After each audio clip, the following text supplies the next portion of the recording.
第9章第5位天使分号，我就看见一个星对天顶落到地上，有无对天的锁匙赐予伊，伊开无对天，就有烟对天内顶面冲，亲像大火炉的烟，日头甲天空拢因为这个烟昏暗了。有草莓对烟中出来，爬到地上，有能力赐予因，亲像地上毒蛇的能力一样，并且吩咐因讲，毋通伤害地上的草，甲逐项青的物件，佮一切树木，独独要伤害头遐顶无上帝印记的人，总是毋准草莓害死因。只叫因受痛苦5个月，这个痛苦就亲像毒蛇咬人的痛苦一样。伫遐个日子，人要求死，决断袂得到死，愿意死，死却远远离开因。草莓的形状亲像有鼻出剑的马一样，头壳顶蒂亲像金冠冕。面亲像查甫人的面，头毛亲像妇人人的头毛，喙齿亲像狮的喙齿，形情有角，亲像铁角。因的舌骨的声音，亲像真侪车马奔走上阵的声音。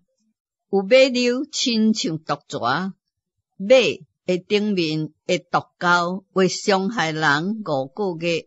有无对天的使者做因的王，照着希伯来话名叫阿巴顿，希利尼话名叫阿波伦，第一样的灾厄过去。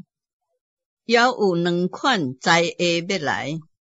第6位天使分号，我就听见有声音对上帝面前金坛的四角出来。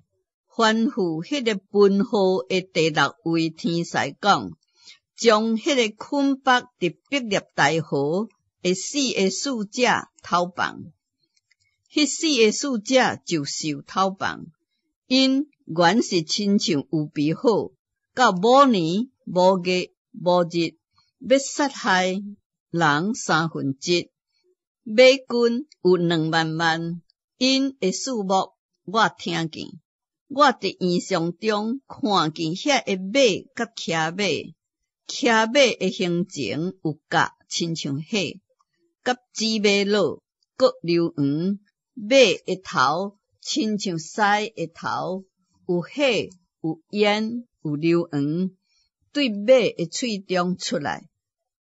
喙中所出来的火、甲烟、佮流黄，这3项的灾厄。杀人1/3，这个马的能力是伫喙内，甲马溜的顶面。这个马是亲像蛇，并且有头用来害人。其余的未捌受这个灾害所害的人，照顾无悔改，家己手所做，要是去拜鬼魔，甲遐个袂会看，袂会听。袂会行金、银、铜、柴、石的5项，佮无悔改，因遐个凶杀、邪术、奸淫、偷窃的事。